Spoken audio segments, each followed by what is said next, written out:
Hello, my name is George Sadabi Jr.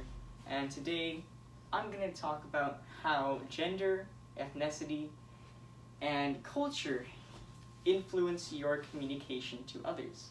Now, throughout time we've seen that, different people have different upbringings, such as women or African Americans typically didn't have a lot of rights until very recently, such as in LA when Rodney King was beat.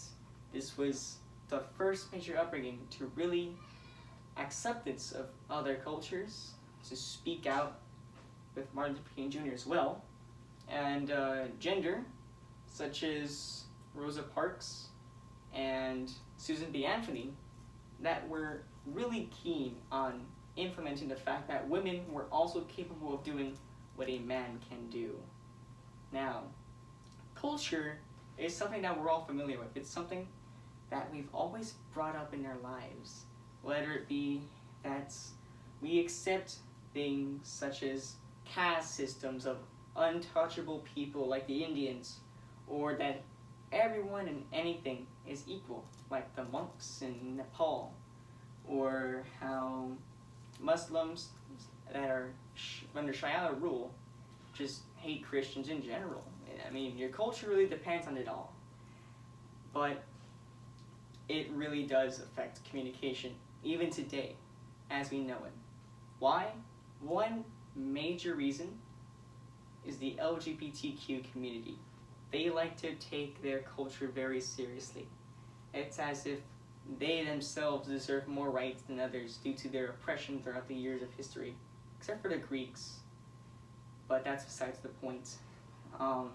Second main point, ethnicity. Now, as a personal experience of mine, or rather my father's, unfortunately, ethnicity is also a way to influence communication between people, such as the police, or workers, or even food chains and restaurants. Now, one time, my father was almost arrested by a police officer who claimed that he was not only not a federal agent, but a crazy, absolute, dishonest armed Mexican.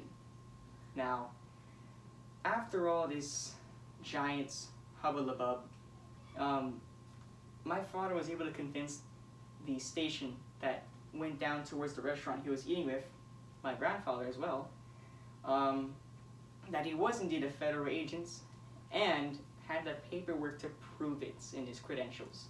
Afterwards, the sergeant that appeared from the station told the police officer that had arrested him to apologize to him and to give him back his weapons.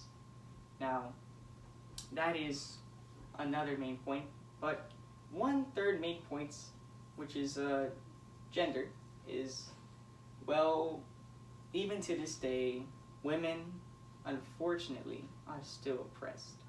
As let's face it, our bodies are different, because men have the upper arm strength, while the women have core strength. Men typically have higher quantity of brain knowledge, while women have more efficient brains. It's in our anatomy, it's in our DNA, and it's everywhere. But in conclusion, your gender, culture, and your ethnicity really do affect how people perceive you as and what you are in the world. That is my speech. Thank you. Yay. See, that's an easy one. And here we are.